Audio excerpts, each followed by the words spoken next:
Alright guys, I'm with the engineers and product managers from Quick Attach, and today we're going to see if we can destroy their extreme brush mower. Is that right, guys? That's right. So let's just do this thing.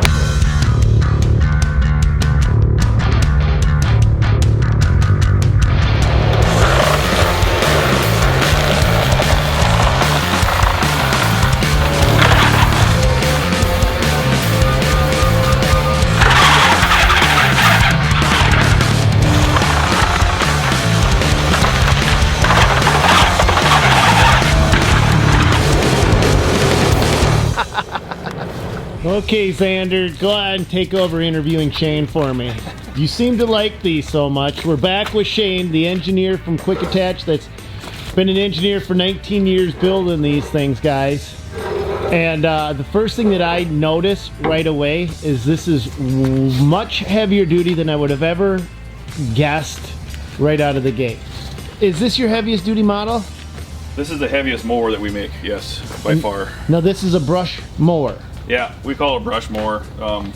You know, if you're really going to be in the business of taking out trees, you need to have some kind of mulcher. Yep. But with this brush mower, you can definitely take out trees. So do you need a forestry kit on your piece of equipment with this unit? Yeah, we do recommend it. This is a different setup than what I've noticed before, and you're doing a really good job interviewing him, by the way, Xander. I mean, just you're top notch. I mean, isn't he doing good, Shane? I should really get a job. I'll be new Jay Leno. Yes, you are. I mean, let's see what your next word of wisdom is for Shane. So what's the benefit of having a blade spin fully? Well, it acts a little bit more like a hatchet. And if you didn't have the blade spin, if you hit something immovable, or even when you hit trees, you want that thing to give a little bit. We're using the mass of the blade to transfer the energy to the tree. So this is a very thick and wide piece of AR400 steel that's got a bevel on both sides.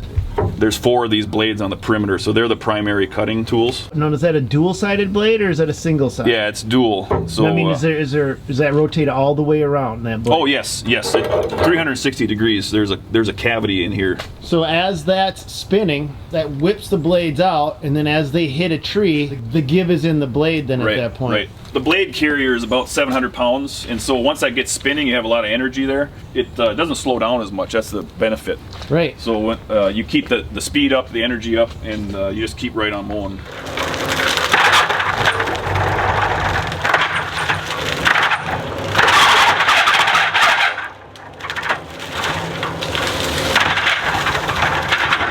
So you knocked this tree down. Look at the size of this tree, guys. That's a full-grown popple tree. And that's a brush mower. That's not a forestry mulcher, that's a brush mower.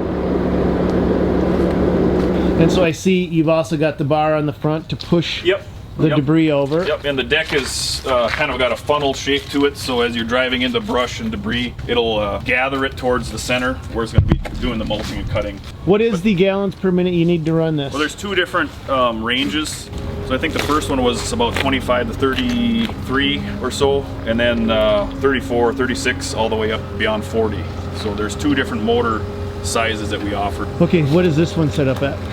This one is set up for the lower range. So you want to rent this attachment, you own a skid loader. Will the average skid loader run this attachment?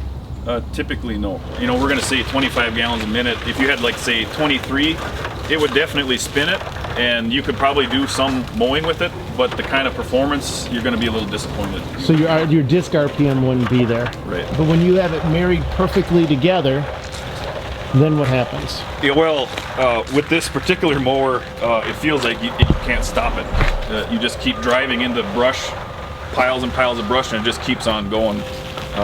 This piston motor really delivers on the performance. You need a bigger, tougher machine to do the job the right way. And the weight of this unit, I think, is over 2,000 pounds too, so that alone requires a fairly heavy machine to carry it. Yeah, you could just see that as the machine was pulling it off. It didn't feel as tippy as the forestry mulcher, but it's definitely the heaviest brush hog that I've ever seen. So when you need to service your machine, you have an access panel right here. And again, a motor cover on top here that can just simply be unbolted. Then you have access to your motor here. And I guess the point I'm trying to get to is there's a definite line of separation from the motor and the upper components, so nothing's going to work its way up in here Right. You're going to get debris in here because of the operations that you're doing. You know, you're going to eventually, some stuff will fall in here, and really it's sealed pretty well. But underneath is where if you're going to get anything clogged up, that's where it's going to happen. Right. What else should we know about a brush mower like this? Well, this brush mower again is run with a piston style motor. Is that a direct drive? Yes. Yep. So the motor is bolted right to the bearing carrier. And in this case, we're using a little bit different style of piston. It's a radial style piston motor, so they have even higher torque response at low speeds.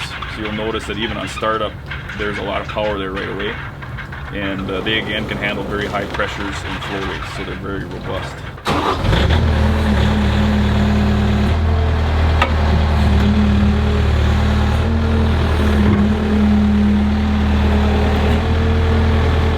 These are carbide tipped like stump grinding teeth, and they're replaceable. They're bolted into the disc.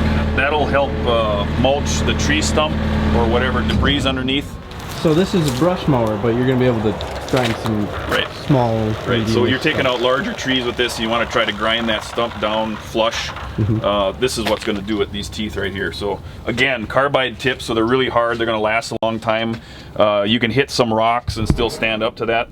They're small and cheap and easy to replace with a wrench. So if you do bang a few up, you can just rotate them out or replace them. So there's some wear plate on here to help protect the bolt heads from wear and from hitting rocks and such. And it also stiffens the perimeter of the disc. So this edge of the disc here is doubled up top and bottom. Okay. And most of this disc is made out of grade 80 material, so it's extremely high strength. You know, we got some rasp bars again here to try to keep debris from clogging up. We have some structure up around the disc here that keeps it from plugging, so that's going to keep debris from jamming on top of the disc. And then again, the structure underneath here is built for strength. So one of the things that it says right on the top of it is warning, forestry door, forestry kit, level 2 falling object protection. Stan just read you the safety warning? I think that's the first one he's read in his life. Like I said in the cab, you do need a forestry door, which is a plexiglass. What is it made out of, Shane? Polycarbonate. Some of them are laminated polycarbonate and Lexan, okay. So there's strength and also durability built in. So that's for the door. Yep. You need a forestry kit, which is the light protection. Yep. And then what else is in a forestry kit? Usually there's a level 2 FOPS, so falling object protection, and that's bolted onto the top of the cab. Falling on, this is a level 1. We covered this in another video, but if you guys are watching this separate than our forestry video, this is level 1. Level 2 is actually just extra protection on top of that. For even heavier objects. I've heard of branches coming off and piercing the top of the cab. And so you want to, it's not just large heavy objects, but even objects that are shaped, you know, like projectiles, they're going to fall on top of you. You want that extra protection, even for doing some of the smaller jobs. So also, when you guys are working, whether it's with a forestry mulcher or a brush mower like this, stand back, because these things are going to throw debris. I mean, pretty far. I mean, it's the nature of the beast, right? You've got a large opening right here to suck everything in, but you're also sucking it in one side and casting it out the other side. yes, you know, you're pushing over 200 miles an hour at the tip. So if you catch a piece of debris just right and fling it, we were warning people to stay back 300 feet. That's not a lie. So this thing is sucking and blowing at the same time.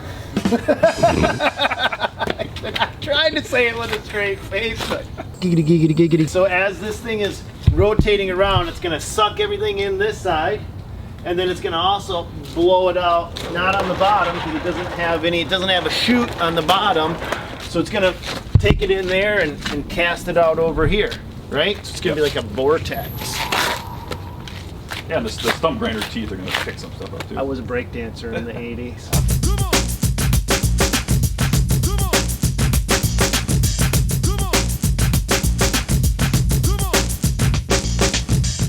One thing that I'm going to tell you right off the bat is this is, like I said, the heaviest duty one I've ever seen. Hands down, the biggest, baddest, beefiest mama that I've ever seen for a brush hog. I tend to abuse the crap out of them, making them do things that they shouldn't be doing, so yeah, I'm going to definitely need the forestry kit on this, for sure. Alright, the next thing we're going to be doing, guys, is putting these to the test. What are we waiting for? Let's just do this thing.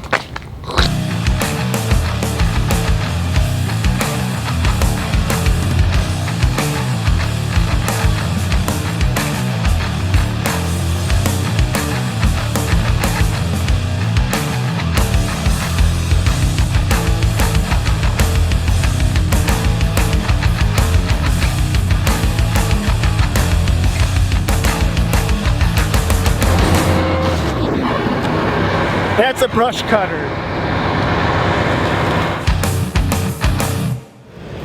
Well, we attempted to destroy it.